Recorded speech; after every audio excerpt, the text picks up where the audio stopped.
வணக்கம் சொந்தங்களே, எல்லோரும் எப்படி இருக்கீங்க? நல்லா இருப்பீங்க அப்படின்னு நம்புகிறேன். இன்றைக்கி என்ன பதிவு பார்க்க போகிறோன்னா, ரிலாக்ஸாக இருக்கவும் கற்றுக்கோங்க அப்படிங்கிறத பற்றி தாங்க பார்க்க போகிறோம். அப்படியே நாங்கள் தைப்பூசத்தன்னைக்கு பக்கத்தில் இருக்கிற ஒரு முத்துக்குமார சாமி மலை அப்படிங்கிற அந்த கோயிலுக்கு நடந்தே போயிருந்தோம். ஒரு ஒரு 4 கிலோமீட்டர் வரும் அப்படின்னு நினைக்கிறேன்.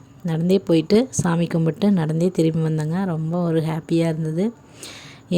எங்கள் வீட்டில் எங்கள் வீட்டுக்காரர் பழனிமலைக்கு நடந்தே போயிருந்தாங்க.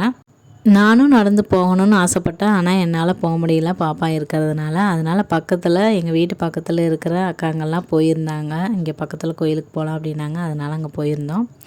நிஜமாகவே அந்த அன்னைக்கு ரொம்ப சூப்பராக இருந்ததுங்க. அதுதான் சரி, அதை பற்றி கொஞ்சம் பேசலாம் அப்படின்னு தான். ரிலாக்ஸாக இருக்கவும் கற்றுக்கோங்க அப்படிங்கிறத நான் ஏன் சொன்னேன் அப்படி.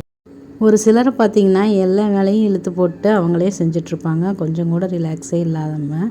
அப்படி நம்ம செய்யும்போது அது நம்மளுக்கும் அமைதியை கொடுக்காது, மற்றவங்களையும் சேர்ந்து தான் நம்ம டிஸ்டர்ப் பண்ணிகிட்ருப்போம். அந்த மாதிரி இல்லாமல் நம்மளையும் கொஞ்சம் இலகுவாக வச்சுக்கிறதுக்கு முயற்சி பண்ணணுங்க. அதுக்காகத்தான் இந்த பதிவு. ஒரு விளம்பரத்தில் கூட சொல்லியிருப்பாங்க, நீ எதுவும் செய்யாமல் இருந்ததே சந்தோஷம் அப்படின்னு சொல்லியிருப்பாங்க. அந்த மாதிரி ஒரு சில நேரத்தில் நம்ம எதுவும் செய்யாமல் அமைதியாக இருக்கவும் கற்றுக்கணுங்க. அதுக்காகத்தான் இந்த பதிவு உங்களுக்கு யூஸ்ஃபுல்லாக இருந்துச்சு அப்படின்னா கண்டிப்பாக கமெண்டில் சொல்லுங்கள். தேங்க்யூ.